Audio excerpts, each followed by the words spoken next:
Presidente Jair Bolsonaro diz que está orgulhoso e feliz pelo perdão concedido ao deputado Daniel Silveira. Brasil cria mais de 136 mil novas vagas de trabalho com carteira assinada. País ocupa segundo lugar no ranking mundial em número de acidentes de trabalho. Brasil foi responsável pelo desmatamento de 40% de florestas tropicais no ano passado. Israelenses fazem 1 minuto de silêncio pelas vítimas do Holocausto. Presidente Vladimir Putin diz que está perdendo a paciência com a ajuda do Ocidente à Ucrânia. E a Rússia treinou golfinhos para enfrentar mergulhadores ucranianos e proteger navios. A partir de agora, no Jornal das 22.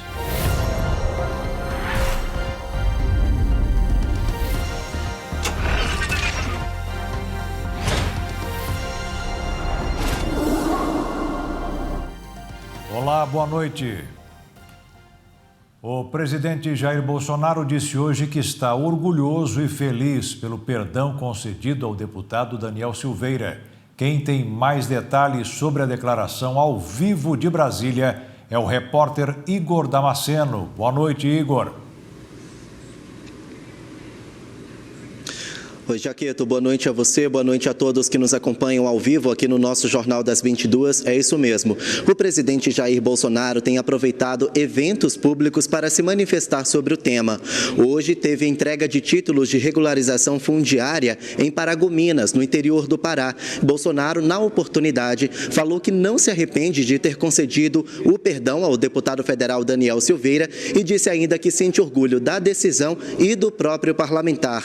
Ontem, ele se reuniu com deputados governistas no Palácio do Planalto para criticar a condenação no Supremo Tribunal Federal e também para, nas palavras dele, defender a liberdade de expressão. Ele também defendeu a liberdade de expressão na terça-feira, na 23ª Marcha em Defesa dos Municípios. Então, são 3 aparições em eventos públicos onde Bolsonaro manifestou apoio ao parlamentar e também reforçou a decisão dele. Apesar de condenado a 8 anos e 9 meses de prisão em regime fechado pelo Supremo Tribunal Federal, Daniel Silveira foi eleito como vice-presidente da Comissão de Segurança Pública da Câmara dos Deputados, além de titular em outras 4 comissões, inclusive a CCJ, considerada a mais importante da Câmara dos Deputados. Ser titular dá a ele o poder de fazer votações e também alterações em projetos que passam por essas comissões. Daniel Silveira não perdeu os direitos políticos, conforme foi estipulado pelo Supremo Tribunal Federal,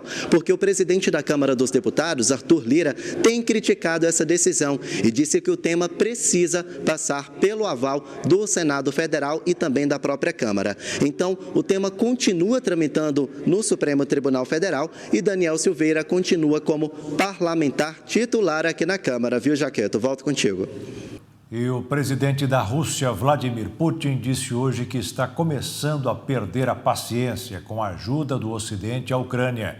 A declaração em tom de ameaça foi feita no mesmo dia em que o secretário-geral da ONU, Antônio Guterres, chegou a Kiev para uma reunião com o presidente ucraniano. A tão esperada reunião entre o secretário-geral das Nações Unidas, Antônio Guterres, com o presidente ucraniano Volodymyr Zelensky ocorreu nesta quinta-feira em Kiev, capital da Ucrânia. Guterres se ofereceu para ajudar a evacuar Mariupol, o porto controlado pelos russos, onde ocorreram os combates mais sangrentos e destrutivos da guerra. Guterres disse que sua equipe está trabalhando para conseguir, primeiramente, resolver como desocupar a siderúrgica de Azovstal, com a ajuda do Comitê Internacional da Cruz Vermelha. O secretário-geral da ONU chamou a situação em Mariupol de uma crise dentro de uma crise, acrescentando que os civis precisam de uma rota de fuga da catástrofe. Mas o encontro dos líderes e a ajuda externa à Ucrânia irritou Vladimir Putin. O governo da Rússia reiterou que o fornecimento de armas pesadas à Ucrânia por países ocidentais ameaça a segurança na Europa. O Kremlin também disse que ataques dentro do território russo testam sua paciência. O conflito na Ucrânia tem tomado proporções mundiais e a OTAN também se pronunciou. O secretário-geral da OTAN, Jens Stoltenberg, disse que a aliança militar está se preparando para fornecer apoio por um longo período de tempo e também para ajudar a Ucrânia a passar de equipamentos antigos da era soviética para armas e sistemas mais modernos. A guerra do leste europeu tem apresentado uma evolução significativa e, ao que parece, está longe de acabar.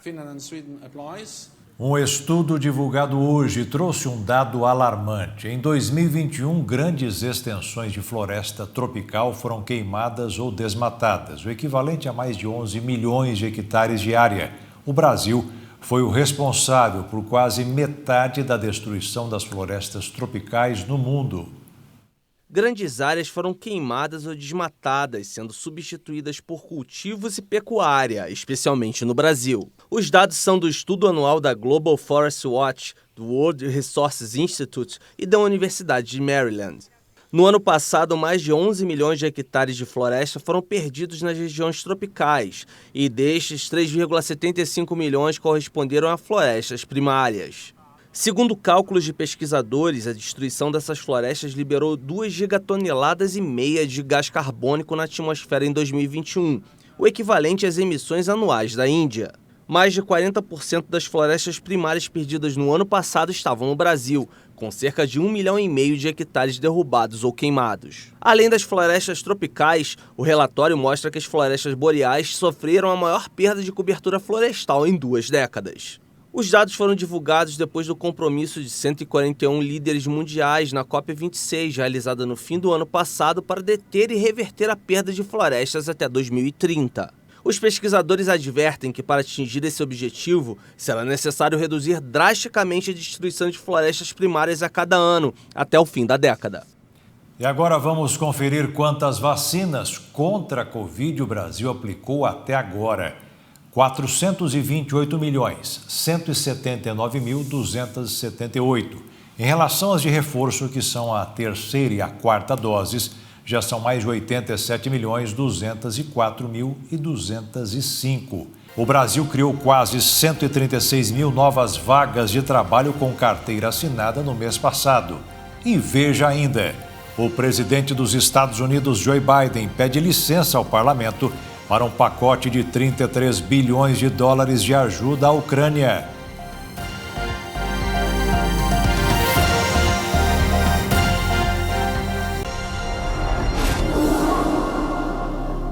O Brasil criou mais de 136 mil novas vagas de trabalho com carteira assinada no mês passado. O balanço foi divulgado hoje pelo IBGE.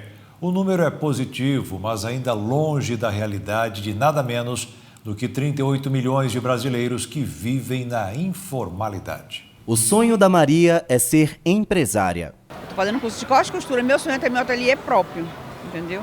E sair da rua, porque trabalhar na rua não é seguro. Mas aos 43 anos e com 2 filhos para criar, teve que se arriscar a vender roupas na rodoviária de Brasília, o único meio que ela encontrou para conseguir alguma renda. O único meio que eu achei para pagar minhas contas, né? Porque eu pago aluguel e eu pago tudo, só sou eu na minha casa. Eu que sou chefe de família, então eu tive que dar um jeito. O salão fechou e não tinha o que fazer. Junto dela, outros 38 milhões de brasileiros vivem na informalidade. O dado é do IBGE, o Instituto Brasileiro de Geografia e Estatística, e aponta que com a falta de oportunidade no mercado de trabalho, o jeito é se virar como pode. Ainda de acordo com o Instituto, a pandemia de Covid-19 provocou demissões em massa em todos os estados brasileiros e, para sobreviver, cerca de 6 milhões de pessoas aderiram ao trabalho doméstico. Por lei, a atividade precisa ser formal, mas o IBGE apontou que 75% desses trabalhadores não têm carteira assinada. Em contraponto ao IBGE, o Ministério do Trabalho e Previdência divulgou hoje que o país registrou um saldo de 137 mil novas vagas de trabalho em março. O número é referente ao Cadastro Geral de Empregados e Desempregados e aponta que o país tem recuperado os postos que foram fechados no início da pandemia. Vamos aguardar os próximos meses para que nós tenhamos um ano se não tão bom quanto o ano passado, porque foi um ano muito excepcional de retomada pós-pandemia, né, que seja um ano bastante positivo, com números acima de 1 milhão de novos empregos formais. Importante em termos de geração de renda, importante em termos de dignidade para os cidadãos brasileiros, e acho que nos coloca numa boa via para redução da taxa de desocupação do país, quem sabe para um dígito em algum momento no final do ano e início do próximo ano. Os dados do CAGED apontam que nos 3 primeiros meses deste ano, o Brasil registrou mais de 600 mil novos postos, bem diferente dos 33 mil registrados em 2020, quando houve primeiro pico da pandemia. Em São Paulo, no mês de março, o saldo é de 34 mil pessoas contratadas. Apesar dos números do Ministério do Trabalho e Previdência, a dona Maria ainda não conseguiu a tão sonhada carteira assinada e espera uma oportunidade. Enquanto isso, eu vou ter que ficar por aqui, né? Eu pago aluguel. A gente, quando paga aluguel, você paga hoje, amanhã você começa a juntar dinheiro para pagar o próximo mês, né? Então, não tem jeito. E hoje foi dia de vender dólares no mercado para lucrar com a cotação que passou dos R$ 5. A consequência foi uma queda de 0,53%. A moeda norte-americana encerrou o dia valendo R$ 4,94 na venda. E a Bolsa de Valores recuperou um pouco a queda de ontem, subiu 0,52% aos 109.919 pontos. E o Dia das Mães, que é a segunda melhor data para o comércio, está chegando, o que deixa os empresários na expectativa de aumentar o faturamento. Tem mãe que já ganhou o presente e deve ganhar de novo para celebrar a data. Eu dei antecipado, mas eu vou dar outra coisa também. Eu dei esse colar aqui, que a gente tem igual. Que eu não estou usando. Não, a gente tem igual. Eu tenho um de mãe e de filha. Acho que eu vou dar flores e chocolates. Eu acho legal, eu gosto.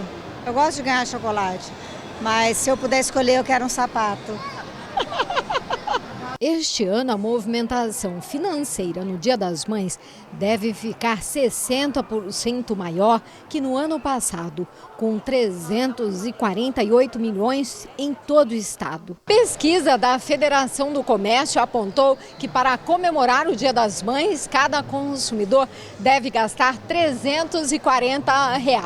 E só com o presente, metade disso, cerca de R$ 170.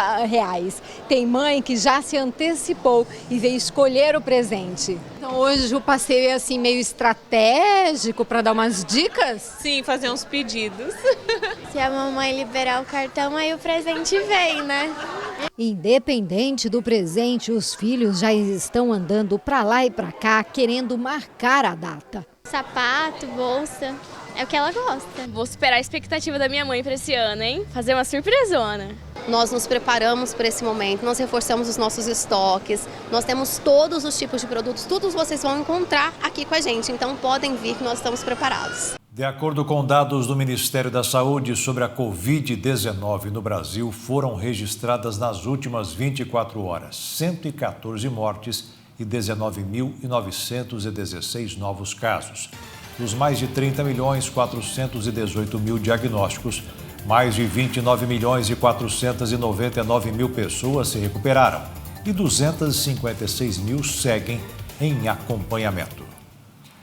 E a Receita Federal informou hoje que arrecadou em março 164,1 bilhões em impostos e contribuições. Em relação a fevereiro deste ano, houve um aumento de quase 9%. O aumento está relacionado ao maior pagamento de imposto de renda e da contribuição do lucro dos empresários. No acumulado do primeiro trimestre deste ano, a arrecadação federal passou dos 548 bilhões de reais, o maior volume da história. E a guerra na Ucrânia está movimentando muito dinheiro. A União Europeia informou hoje que o bloco econômico não vai pagar pelo gás russo em rublos. Nos Estados Unidos, o parlamento recebeu um pedido para um pacote bilionário para ajudar o governo de Volodymyr Zelensky.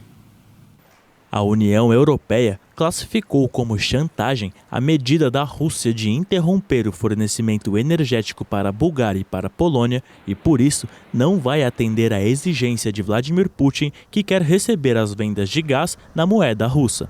Já os Estados Unidos pretendem financiar a Ucrânia de maneira extrema. O presidente norte-americano Joe Biden pediu ao Congresso a liberação de 33 bilhões de dólares, cerca de 163 bilhões de reais, para enviar à Ucrânia. A solicitação de financiamento inclui mais de 20 bilhões de dólares em armas, munições e outras assistências militares. Precisamos desse projeto de lei para apoiar a Ucrânia em sua luta pela liberdade, disse Biden durante entrevista na Casa Branca. Segundo o presidente norte-americano, o custo dessa luta não é barato, mas ceder à agressão russa aos cidadãos ucranianos vai custar muito mais caro. As medidas fazem parte dos esforços dos Estados Unidos para isolar e punir a Rússia por sua invasão da Ucrânia no dia 24 de fevereiro, bem como ajudar Kiev a se recuperar de uma guerra que reduziu cidades a escombros e forçou mais de 5 milhões de pessoas a fugir para o exterior. E veja a seguir, os países estão longe de cumprir a meta de vacinação contra a Covid estabelecida pela OMS. E veja também, o Brasil é o segundo país onde mais acontecem acidentes de trabalho no mundo.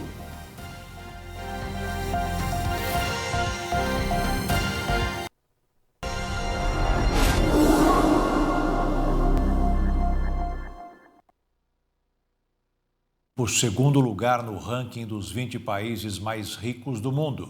Os dados foram divulgados pelo Observatório de Segurança e Saúde do Trabalho. O estudo aponta que uma pessoa morre no Brasil a cada 4 horas por acidentes do trabalho. A pesquisa também aponta que, de 2012 para cá, foram registrados quase 6 milhões e meio de acidentes com trabalhadores com carteira assinada no país. Carolina é jornalista e trabalha como assessora de imprensa. Ela já sofreu um acidente e precisou ficar 3 meses internada em um hospital. O trauma deixou sequelas. E hoje eu faço o tratamento por conta minha mesmo, porque é um tratamento que eu vou ter que fazer por um longo período. Eu nem tenho ideia de quando eu vou receber alta disso. Hoje eu tomo um medicamento de uso contínuo e faço um tratamento com Botox, que hoje o Botox ele é muito usado para tratamentos de dores, né? Então eu aplico o Botox na região da cabeça de 6 em 6 meses para controlar a dor. Em 2021, o estado de São Paulo foi o que mais registrou ocorrências. Foram 143.589 acidentes. Minas Gerais aparece em segundo, com 47.615. Rio Grande do Sul em terceiro, com 36.386. E o Paraná em quarto, com 32.700 acidentes. Entre as situações que geraram mais ocorrências, as quedas estão em primeiro lugar, com 18.712 casos, seguido de impactos contra objetos, com 17.795. Segundo especialistas, uma das causas dos acidentes é a falha na identificação dos perigos existentes. Para eles, as empresas deveriam investir na implantação de uma gestão em saúde e segurança do trabalho. Onde o foco é você identificar os perigos e minimizar os riscos existentes na segurança do trabalho, né? Então, o foco é justamente fazer com que esse número caia, com que esses programas que auxiliam as empresas a reduzir isso seja mais efetivo, né?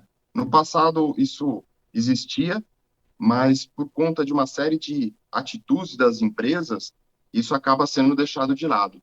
E a segurança do trabalho, o Ministério do Trabalho, vem justamente com essas novas, com essas atualizações, fazer com que isso seja mais realista, mais vivo dentro das empresas, né? O acidente de trabalho causa diversos traumas e é um pesadelo para empregados e patrões. Os prejuízos são enormes para os dois lados. Para ambos, com certeza. A empresa é o custo financeiro, é aquela relação de ter que colocar um novo empregado, começar de novo, e esse antigo ainda estar vinculado. Depois tem a questão da estabilidade. Depois da estabilidade ainda tem, quando ele recebe a alta da Previdência Social, a possibilidade do INSS entrar com uma ação de regresso, cobrando todo esse custo que teve com o empregado em razão do acidente da empresa. E quando desligado, o empregado muitas vezes entra com uma ação trabalhista. Já para o empregado, a falta do convívio com a família, às vezes algumas sequelas, perda de membros, é muito complicado para ambos. A prevenção seria melhor para qualquer um dos lados. E a dica dos especialistas é unânime. A prevenção é a melhor arma para evitar qualquer tipo de acidente de trabalho. Se cuide, né? Lembre que tem pessoas esperando por ele, que ele tem que voltar e voltar bem. O ambiente tem que ser salutar, tanto na empresa quanto na casa.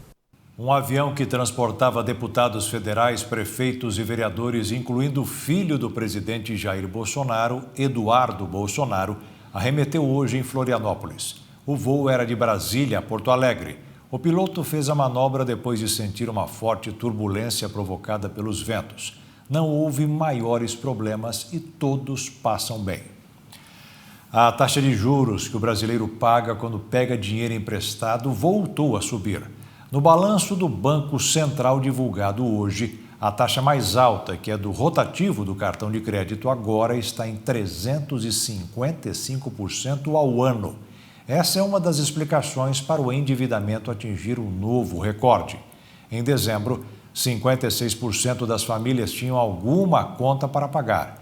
A inadimplência no pagamento de serviços básicos como água e luz também bateram recorde.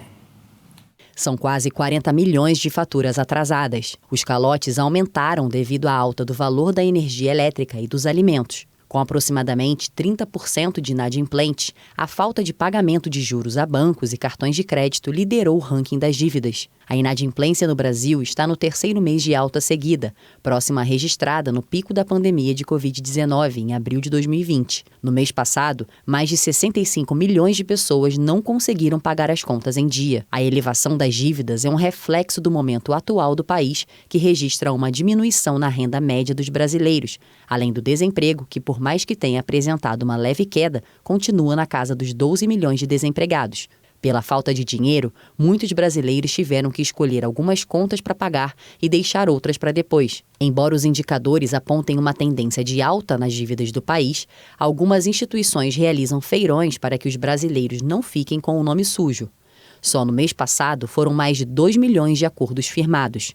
Outro fator que pode ajudar o brasileiro a quitar as pendências é a liberação do saque extraordinário do FGTS de até R$1.000, que começou na semana passada. Algumas dicas para deixar as contas em ordem são procurar os credores e propor uma renegociação, organizar os gastos, priorizar pagamentos e cortar despesas supérfluas. O mundo está longe de cumprir a meta da Organização Mundial da Saúde de vacinar 70% da população mundial contra a Covid-19 até junho deste ano, principalmente pela falta de imunizantes em países de baixa renda. A meta foi estabelecida no início do ano passado pela Organização Mundial da Saúde, mas com a estagnação do financiamento dos Estados Unidos para auxiliar a imunização e governantes priorizando outros assuntos, como a guerra no leste europeu, essa meta parece estar cada vez mais longe de ser cumprida, principalmente pelas dificuldades enfrentadas pelos países de baixa renda, onde a alta cobertura vacinal pode nunca ser alcançada. Dos 82 países que integram a classe dos mais pobres do mundo, apenas alguns atingiram 70% e a grande maioria não atingiu 20% da população vacinada. Por outro lado, 2/3 dos países mais ricos do mundo atingiram esse número. Nos últimos meses, a procura pela imunização caiu em países da Europa Oriental e no Oriente Médio, mas a situação fica preocupante quando olhamos para o continente africano. Pela falta de infraestrutura, quase metade das doses de vacina entregues ao continente até agora não foram utilizadas e menos de 17% das pessoas receberam a primeira dose da vacina. O cenário fica ainda mais alarmante sabendo que os Estados Unidos, um dos principais financiadores do esforço de vacinação, retiraram $5 bilhões destinados à ajuda global à pandemia. Sem o dinheiro, eles não podem fornecer apoio para a entrega de imunizantes a mais de 20 países. Mesmo com a lentidão e a falta de adesão da imunização, a União Africana pretende vacinar 70% de sua população até o final desse ano. E veja a seguir, um tucano recebeu uma prótese no Mato Grosso do Sul para corrigir o bico quebrado. E na Rússia, golfinhos foram treinados para proteger navios dos ataques de mergulhadores da Ucrânia.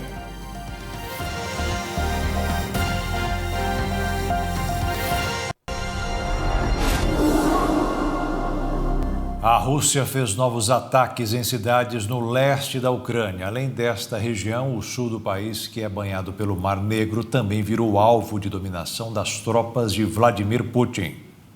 Já se passaram 64 dias e os conflitos territoriais no leste da Ucrânia permanecem de maneira intensa. Uma estação ferroviária em Donbás foi atingida por um incêndio. Enquanto o som do bombardeio era ouvido, as chamas tomavam conta cada vez mais da estação utilizada pelos ucranianos para fugir da cidade tomada pelos separatistas. O Comando Militar da Ucrânia disse no início desta semana que a Rússia estava tentando bombardear a infraestrutura ferroviária da Ucrânia para também interromper o fornecimento de armas de países estrangeiros. Já no sul, a siderúrgica de Azovstal permanece sendo alvo de disputa entre os países.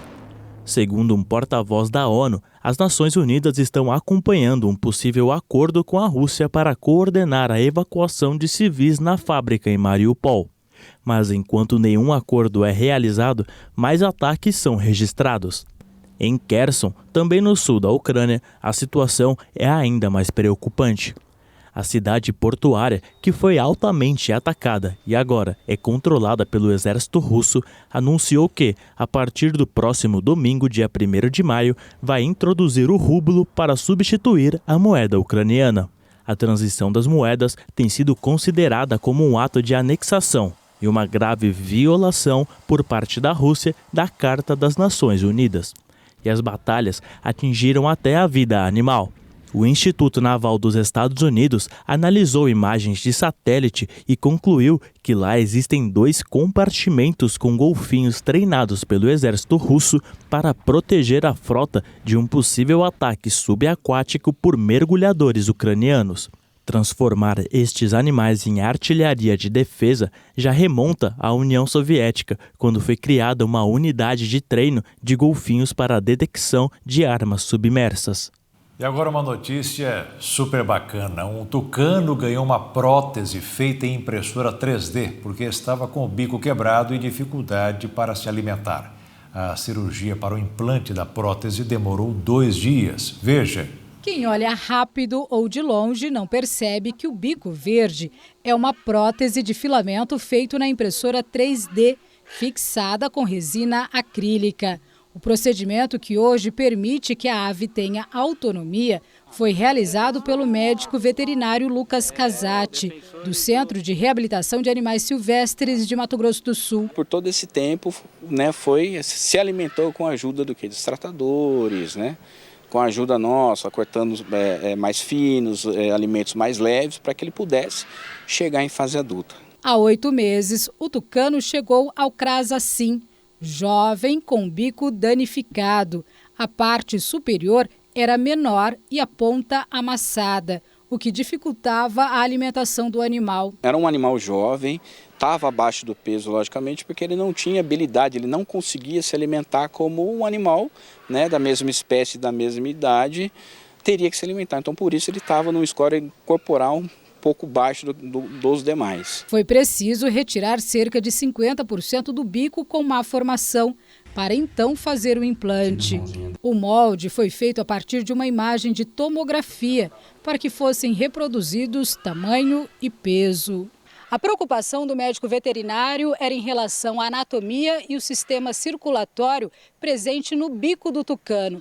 Embora ele seja longo, pesa cerca de 60 gramas. A cirurgia para a implantação da prótese demorou 2 dias. Em março de 2020, uma arara canindé recebeu um implante de bico de uma outra arara doadora. Em outubro do ano passado, a Seriema estreou a impressora 3D e recebeu prótese na perna. A cirurgia no tucano é considerada inédita no país. Com 2 dias, o animal já estava se alimentando sozinho. Ele deve voltar à natureza, mas não agora. Por quê? Ele ainda está em quarentena para que eu possa observar se não há fratura do bico, analisar o material, porque até hoje não existe literatura a respeito disso. Então hoje nós criamos e desenvolvemos literatura para a comunidade científica através dos nossos feitos aqui no CRAS. Cientistas descobriram uma nova variante do vírus da Zika. Segundo eles, essa nova cepa é mais transmissível. Os pesquisadores alertam para um possível surto mundial da doença. Os cientistas apontaram que o surgimento da nova variante seria capaz de gerar nova onda de casos da doença, para a qual ainda não há vacina disponível. Nos 3 primeiros meses deste ano, foram 280 mil novos casos, um aumento de quase 32% em comparação à mesma época do ano passado. De acordo com os estudos, a mudança climática ameaça os esforços para erradicar as doenças tropicais. A vigilância epidemiológica também pode atuar para dar respostas mais rápidas nessa situação e assim evitar a propagação da doença. Entre os motivos está a imunidade natural de pessoas já infectadas, sobretudo no Nordeste, onde houve prevalência de casos. O Nordeste é uma das regiões mais afetadas este ano, de acordo com os dados do último boletim epidemiológico do Ministério da Saúde, publicado nesta semana. Sozinha, a região registrou 1.011 casos, mais de 2/3 do total. Um dos riscos da doença é a infecção em mulheres grávidas, já que o vírus pode causar microcefalia em fetos. Nessa malformação congênita, a cabeça do feto passa a ser menor que o considerado normal pelos especialistas, muitas vezes sem o desenvolvimento adequado do cérebro. Mais um caso de racismo no futebol. Palmeirenses relataram ter sofrido discriminação de um torcedor do Emelec durante a vitória do time brasileiro por 3-1 no Equador pela Taça Libertadores da América. A filmagem mostra um torcedor do Emelec chamando palmeirenses de macaco. Após a partida, o Palmeiras se manifestou sobre o caso em suas redes sociais. Abre aspas. A Sociedade Esportiva Palmeiras se solidariza com seus torcedores que foram vítimas de ofensas racistas durante o jogo disputado nesta quarta-feira em Guayaquil, no Equador. Fecha aspas. E completou dizendo: é inaceitável que no ambiente do futebol ainda tenhamos de conviver com manifestações tão rasteiras. Lamentamos profundamente esse episódio e esperamos que as autoridades competentes tomem as devidas providências para que cenas assim não mais se repitam. Esse foi o 3º episódio de racismo em um evento da Conmebol nos últimos 2 dias. Vale lembrar que na terça-feira, um torcedor do Boca Juniors foi detido pela polícia militar após ser flagrado imitando um macaco para torcedores do Corinthians na Neoquímica Arena. Na mesma noite, torcedores do Bragantino também relataram terem sofrido insultos racistas da torcida do Estudiantes em partida realizada na Argentina.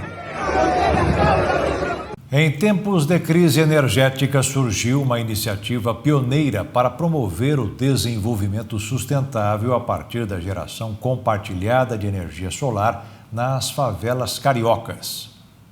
Este telhado coberto de painéis fotovoltaicos no Morro da Babilônia ajuda a diminuir a conta de luz dos moradores usando um recurso abundante por aqui. O projeto de energia solar em favelas do Brasil foi lançado em junho passado por líderes comunitários e uma organização sem fins lucrativos.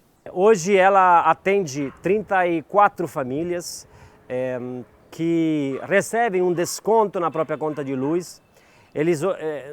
Nós pagamos aproximadamente a metade do que pagávamos antes, então teve uma grande economia. E o nosso sonho é poder cobrir a população geral daqui das 2 favelas, né? Para que Chapéu, Mangueira e Babilônia possam se tornar comunidades autônomas do ponto de vista energético. Os 60 painéis fornecem eletricidade diretamente à rede. Em troca, a concessionária dá às 34 famílias participantes da cooperativa um desconto muito necessário. A energia que é injetada na nossa luz faz com que a conta caia assim, mais da metade do que nós pagávamos. Outros 44 painéis estão instalados em cima de empresas privadas que também recebem descontos como parte da cooperativa. Neste albergue, a economia na conta de luz chega a 70%. Podemos ver que funciona perfeitamente a energia. As pessoas... É que hay tan poca información en el mercado, cómo funcionan unos paneles solares y funciona igual que no ter, o sea, no tem muita diferença. A única diferença é que você sabe que a energia que você está utilizando vem do sol.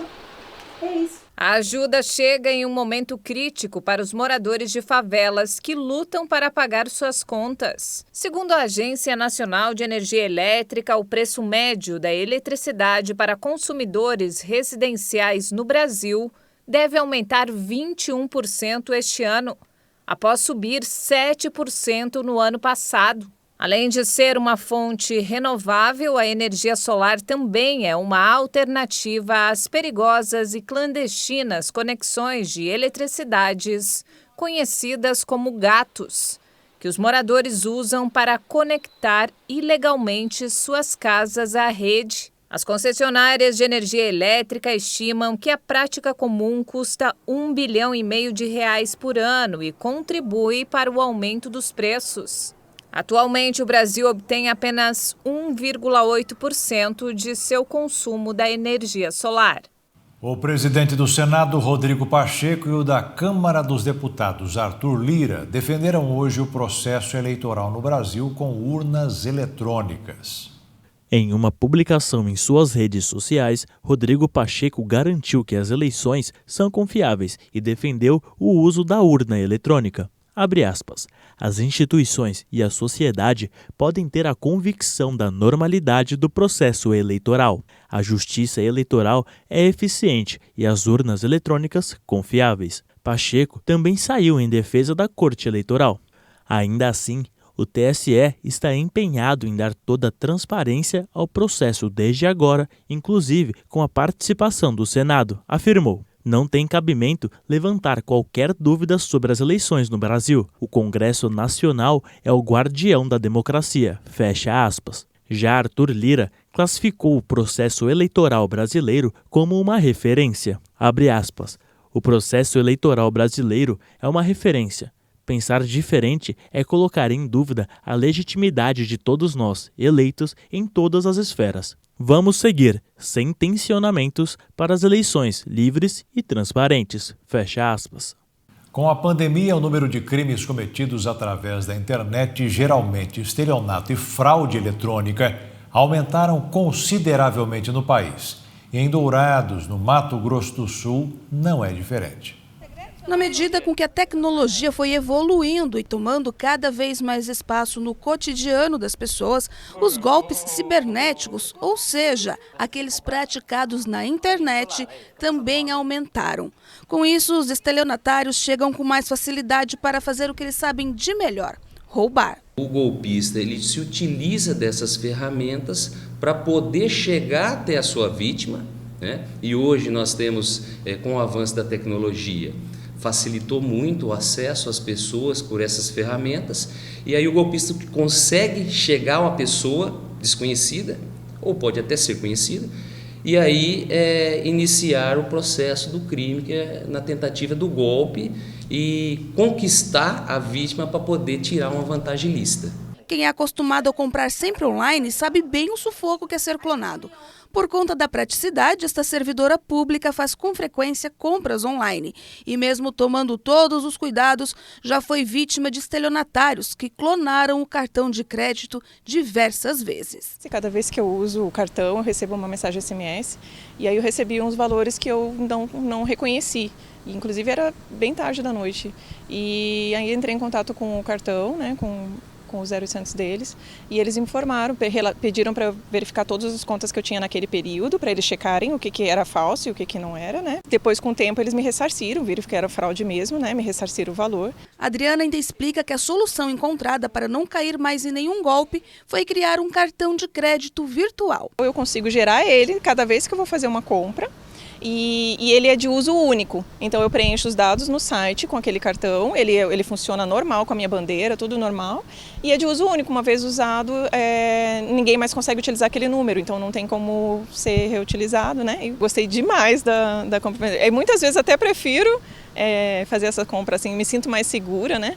Do que na fiz, até porque no passado já tive problemas também de clonagem de cartão físico, né? De janeiro até agora foram registrados na Delegacia de Polícia Civil aqui de Dourados 185 crimes de estelionato na internet. Por isso, na hora de fazer qualquer compra online ou também pagamentos, todo cuidado é pouco. Diversos são os crimes praticados pela internet. Os via WhatsApp, que são os aplicativos usados para troca de mensagens, são os mais comuns. Mas Adilson ainda faz um alerta para outros tipos de crimes. Nós temos o golpe também, que é do site falso, né? Então a pessoa ela vai acessar um site de uma grande empresa que oferece produtos para venda e acaba acessando aquele site falso e no final das contas ou a pessoa faz uma compra e nunca vai receber aquela compra, ou senão os golpistas conseguem acesso aos dados do cartão de crédito por meio desse site e acabam fazendo compras diversas pela internet.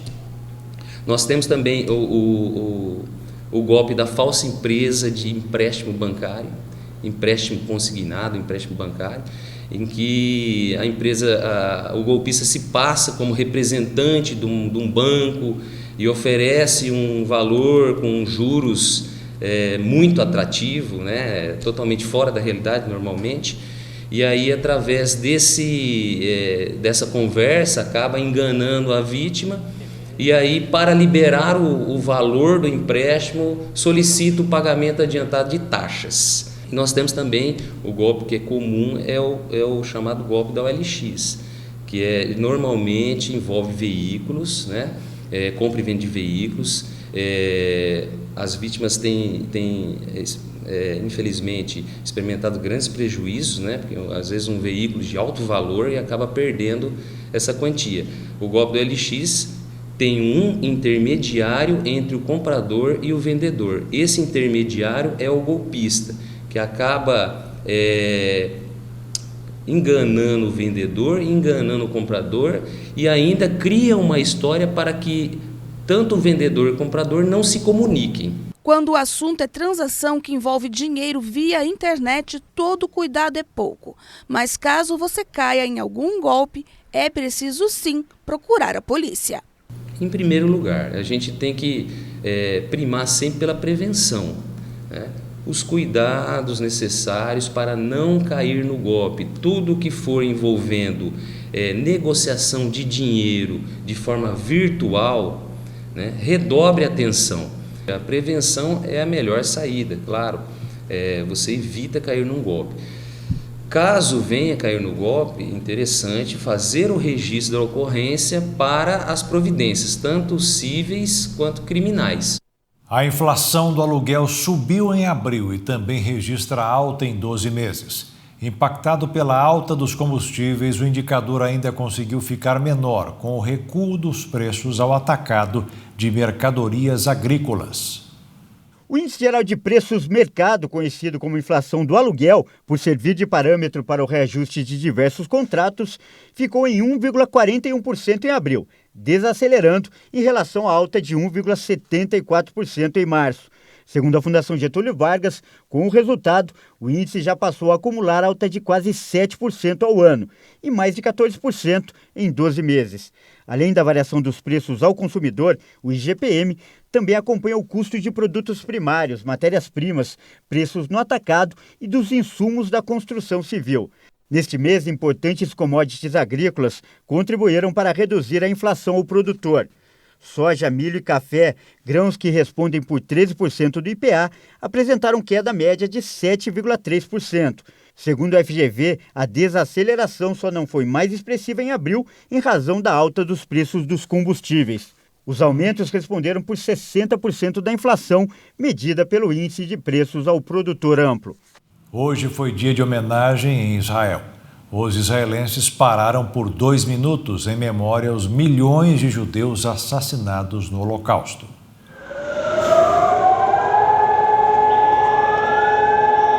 A vida parou em Israel por 2 minutos nesta quinta-feira ao som das sirenes para recordar o dia do Holocausto, em memória dos 6 milhões de judeus assassinados pelo nazismo durante a Segunda Guerra Mundial. Às 10 da manhã, no horário local, os israelenses respeitaram um momento de silêncio nas ruas, varandas e portas de estabelecimentos comerciais e casas. Os motoristas desceram dos carros e os ônibus interromperam as viagens. Alunos de todas as escolas e universidades também pararam as aulas.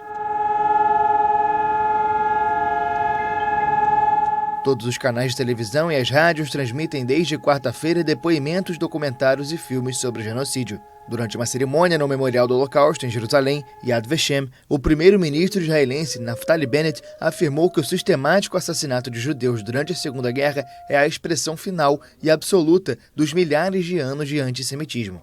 Durante a cerimônia, sobreviventes do Holocausto, ou Shoah em hebraico, acenderam 6 tochas em memória dos 6 milhões de judeus massacrados pelos nazistas. A distribuidora de filmes cristãos Graça Filmes vai lançar nesta sexta-feira sua própria plataforma de streaming. Chamada de Graça Digital, a nova aplicação possui um catálogo com dezenas de filmes, séries e desenhos que contém mensagens de fé, esperança e alegria. De acordo com a Graça Filmes, a ferramenta paga vai oferecer às famílias conteúdos saudáveis no conforto de suas casas, tudo de acordo com os princípios cristãos para entreter e inspirar pessoas. Focada no público evangélico, a plataforma estará disponível amanhã no site gracadigital.com.br. E o Jornal das 22 termina aqui. Uma boa noite para você e até amanhã. Fique na paz. Tchau.